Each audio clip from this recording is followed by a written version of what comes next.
Diego, existe um Buda da fortuna? Como que é isso? E sobre o budismo Nichiren, qual a diferença da Nichiren Shu e de outras?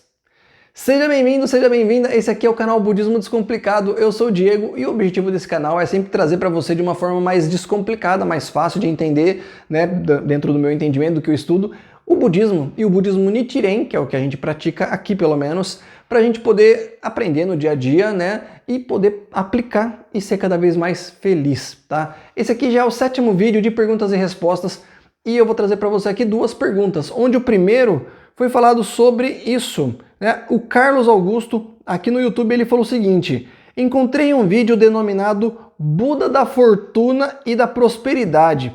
Esse Buda existe? É fake?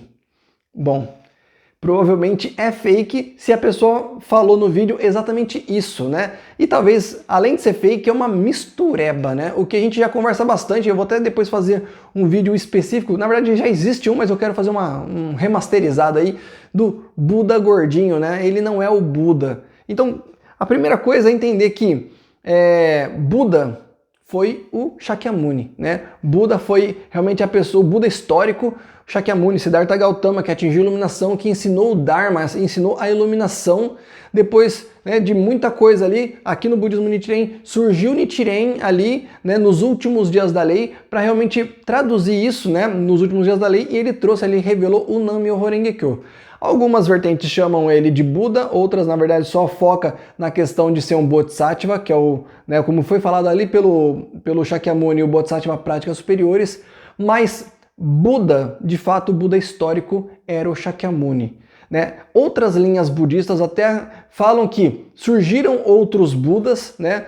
Bom, que manifestaram o estado de Buda nessa existência, tá? E aí, logicamente, uma pessoa que atingiu de uma forma perene, uma forma, entre aspas, permanente, né? Então foram pessoas que se iluminaram assim numa condição muito extraordinária. No budismo Nichiren, a gente acredita que todo mundo tem essa capacidade, porque o próprio Buda falou isso, o próprio Buda Shakyamuni, mas né, como nós vivemos aqui no Sansara, nós vivemos nesse turbilhão de sentimentos, nós conseguimos acessar o estado de Buda, né, essa felicidade absoluta, mas ainda muito mais nos lampejos, né, no nosso dia a dia, transformando o nosso karma, do que de fato, né, ser uma coisa permanente, né, que é aquela pessoa realmente iluminada, assim como o Buda Shakyamuni. O que acontece? Mesmo nas outras linhas, tendo acreditado nessas outras personalidades que foram Budas, né, eu não conheço nenhum que era o Buda da prosperidade, o Buda da fortuna. Até porque, em nenhum momento, o Buda Shakyamuni, o Buda histórico, cultuou isso, ou falou que isso era o foco, né? Ele era um príncipe, ele abdicou de tudo isso para poder atingir a iluminação. Então, em nenhum momento depois ele voltou e quis, né, de novo tudo que ele tinha direito. Não. Então, começa por aí. Budismo não foca no dinheiro, né? Talvez no nosso dia a dia, no budismo Nichiren, que fala da felicidade absoluta, com certeza faz parte do nosso dia a dia, né? Pagar as contas e às vezes você realmente poder ter uma condição de vida bacana é interessante, mas isso não é o foco, isso é uma consequência. Então, nenhum Buda, né, vai ser um Buda da prosperidade, um Buda da fortuna. Nenhum Buda, até porque não é um Deus. Então, não adianta você querer cultuar ele, clamar por ele, para você ter mais, né, mais fortuna. O que acontece nessa história da fortuna, provavelmente, é uma mistureba. Tem até um vídeo aqui que fala, né, um dos primeiros vídeos e um dos mais acessados, que o Buda não é aquele gordinho da estátua, né? E aí tem toda uma história, que até de repente eu vou fazer um vídeo depois, onde esse estigma, essa imagem surgiu de um monge realmente que surgiu na China, e nos médios dias da lei, né, que a gente chama. Então, por volta do século 7, 8 ali, e esse monge, ele realmente, ele era gordinho, ele tinha essas características, tem toda uma história que, pelos feitos dele ali, né, em prol do budismo ali, ele poderia ser, né, a emanação de um Bodhisattva, que foi o Maitreya, só que isso não foi nada comprovado, tá? E ele foi um monge que foi muito conhecido, é isso. Só que Na história do budismo no Japão, o Japão também tinha a primeira religião do Japão mesmo foi o shintoísmo, tá? Que tem toda uma história e ela tem muito sincretismo, ela tem muita mistura, ela adapta coisas de outras religiões para a própria, tá? E acontece que lá tem um conceito que tem os deuses, tem seis deuses de várias coisas lá, e um deles é o deus da prosperidade, e ligaram ele a esse gordinho que foi um monge, que foi o monge Hotei. Mas também no Japão ele chamava Budai. Aí muita gente confunde Budai com Buda, e não tem nada a ver, é só o nome mesmo, tá? Isso faz com que as pessoas misturem tudo isso e achem que ele é o Buda, Buda da prosperidade, inclusive. Mas não tem nada a ver com isso, tá? Então não existe Buda da prosperidade, Buda da fortuna, Buda nunca quis isso, né? Inclusive, você se apegar a dinheiro, né, apegar a isso, tá num estado baixo de vida, que está dentro do samsara, e quanto mais apego você tiver a isso, mais sofrimento você vai ter sobre isso também, e né, não é iluminação. Então quer dizer, não quer dizer que você não possa ter, mas isso vai vir muito mais como consequência da sua felicidade do que o apego a ter mais disso, né? Enfim, faz sentido para você? Então essa foi a primeira pergunta, né? Por que que tem? Não tem. Não tem, simplesmente não tem, tá? E aí vai ter outros vídeos aqui que a gente vai explicar cada vez mais tudo isso, beleza? A segunda pergunta, ela é do Antônio, aqui do YouTube também, e ele fala assim, ó, qual a diferença da Nichiren Shu e outros Nichiren? Outros Nichiren é boa, né? Bom, escola Nichiren Shu e outras escolas, né? Eu quero fazer um vídeo sobre isso, tô enrolando, mas vai sair, porque vai ser um vídeo bem legal, com bastante características. O que acontece é que, quando o Buda Nichiren, né, a gente chama de Buda, outras linhas não chamam, mas quando o Nichiren Daishonin, ele faleceu, ele não tinha de fato uma escola, ele tinha começado essa linhagem, né, que cultuava ali o Sutra do Lótus e revelou ali o Nam-myoho Renge-kyo com uma prática que extraía a budicidade do sutra inteiro, né, no Nam-myoho Renge-kyo. Quando ele faleceu, ele, né, pelo menos em uma escola, foi falado que ele deixou de fato um sucessor, que foi o Nikko Shonin, tá? Mas Nikko Shonin, ele era de um grupo ali, né? Tinha muitos seguidores, muitos monges que estavam ali aprendendo com o Nichiren. E eram de várias regiões diferentes. E quando ele deixou, né, esse sucessor, o Nikko, não significa que todos seguiram juntos com ele. E aí, uma escola dali, eles foram ali seguindo, né, de forma separada a cultura do budismo Nichiren. A maioria dessas outras escolas foi chamada de Nichiren Shu. Nichiren Shu significa escola Nichiren, tá? O Nikko Shonin, né, ele montou ali essa sucessão e foi chamada Nichiren Shoshu, tá? E então já temos duas aqui, né? A Nichiren Shoshu, que seguiu até hoje, a Nichiren Shu, que também, de uma forma mais separada, mais pulverizada, também foi começando ali, né, mas cultuando, né, a prática do budismo Nichiren, tá? Só que pela Nichiren Shoshu é uma questão de olhar, né? Pela Nichiren Shoshu eles não seguiram corretamente. Aí começa várias distorções, né? E aí, ao longo dos anos, foram se ramificando mais algumas, né? Então, vou fazer um vídeo inteiro sobre isso, tem muito detalhe, mas depois, por exemplo, na década de 30, surgiu a Soka Gakkai, né, que é uma instituição leiga, de budismo leigo, ainda no começo filiada a Nichiren Shoshu.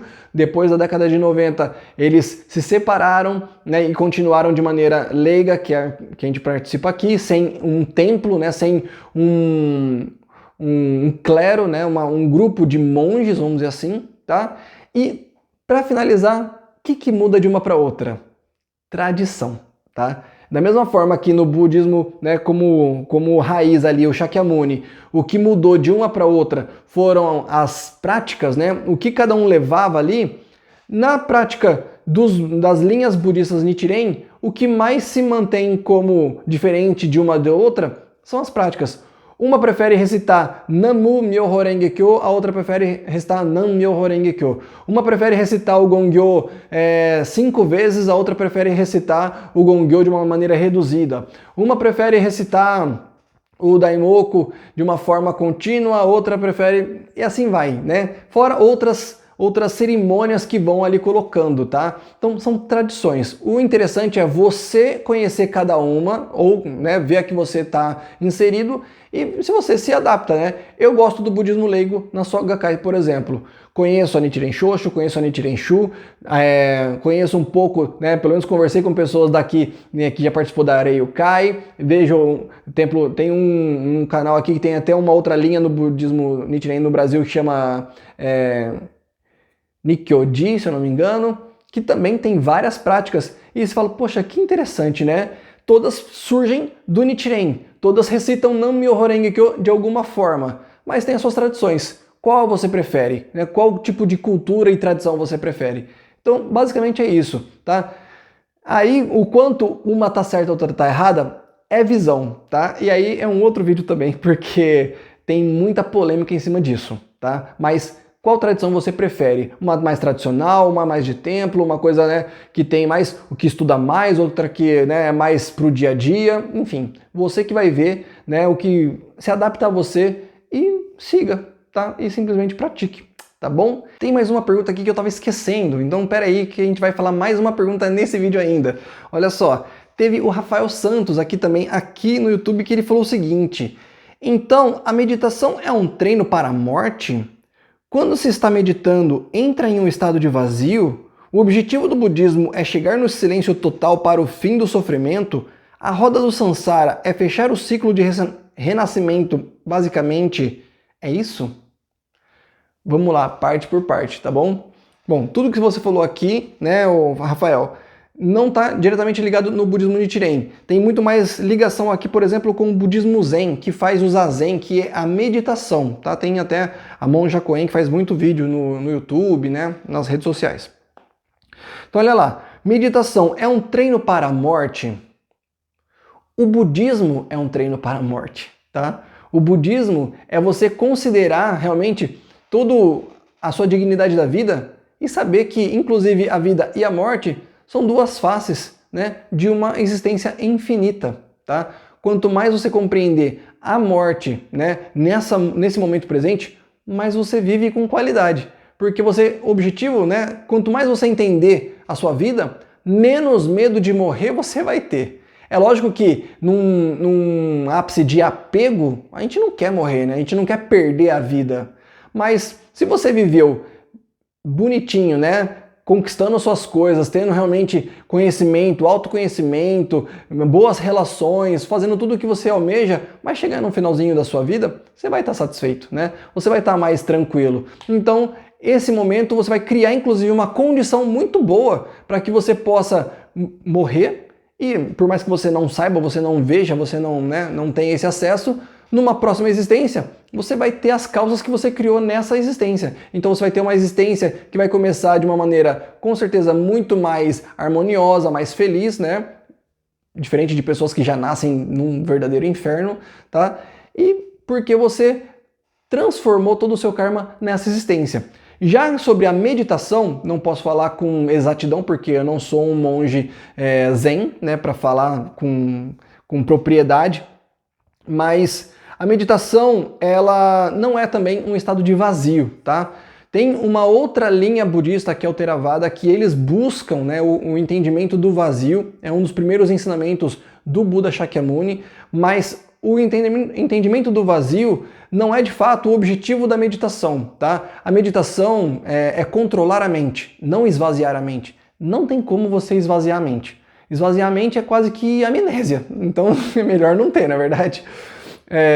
O controle da mente é justamente o objetivo da meditação, porque você vai pensar, você vai realmente organizar os seus pensamentos, fazendo com que você tenha controle, né? Você cria ali a condição de controle da sua reatividade. Pensar em tudo que está acontecendo, pensar como que você tem reagido, pensar o porquê que as coisas acontecem e depois que você, né, terminar a sua meditação, no seu dia a dia você manter aquele pensamento, manter aquela postura. Isso no budismo Nichiren a gente também faz com a recitação do Nam-myoho Renge-kyo, que é essa oração, esse mantra dentro do budismo Nichiren, tá? Então tem uma similaridade com a meditação, só que de uma forma diferente, né? É recitado, é cantado, né? Tem essa prática aqui. A meditação, ela geralmente é em silêncio, tá? Mas tem o final aqui da pergunta, que o objetivo do budismo é chegar no silêncio total para o fim do sofrimento, e a roda do samsara é fechar o ciclo de renascimento e morte. Bom, o fim do samsara, quando você vai realmente transformando o seu karma, né, você vai eliminando todo o sofrimento, e pode ser que em alguma existência, realmente, se você chegar nessa iluminação, você dissipa totalmente a escuridão da sua vida, você dissipa o estado, né, do samsara, esse ciclo vicioso de sofrimentos, e aí você realmente encerra, né, a existência como um todo. Assim como o Buda, né, ele colocou lá, ele atingiu o Nirvana, esse é o grande objetivo. Mas, ainda assim, né, não quer dizer que isso é o silêncio, tá? O silêncio depende, é muito subjetivo, né? Como a gente está falando do silêncio. O silêncio pode você ficar quietinho, e aí, se você colocar de uma forma mais profunda, silêncio talvez seja não ser reativo. Então, a reatividade não necessariamente é silenciosa, mas é você, na verdade, saber controlar, né? E quanto mais você tem controle, na verdade, você consegue ser mais feliz. Então, o silêncio, no budismo Nichiren, pelo menos, é você ter a felicidade absoluta, é você conhecer realmente toda a condição da sua vida e você transformar para você ter controle absoluto de tudo que acontece, e nesse controle você não sofrer com a sua reatividade, você na verdade ser muito ativo em vez de reativo, e fazer com que a sua existência ela seja cada vez mais harmoniosa. E isso com certeza vai resultando num karma mais positivo, num sofrimento cada vez menor, e fazendo com que você, sim, ao longo de existências, consiga chegar nesse nirvana, consiga fazer essa extinção do sofrimento, tá? Mas não quer dizer que é uma preparação para a morte. A preparação é consequência também, né? Quanto mais você vive feliz, mais você tem um final de existência, né? A gente chama de efeito manifesto, né? Dessa vida com mais harmonia, com mais tranquilidade, né? Com mais satisfação. Faz sentido para você? Se você gostou, já dá um like aqui, comenta aqui, né, o que você achou, pergunta outra coisa para a gente poder fazer mais vídeos, e compartilha com o pessoal no WhatsApp, manda pro pessoal aqui, que vai ser muito legal a gente poder cada vez mais aumentar a nossa comunidade de budistas Nichiren aqui no YouTube, tá bom? Muito obrigado, a minha parte é só, e tchau, tchau!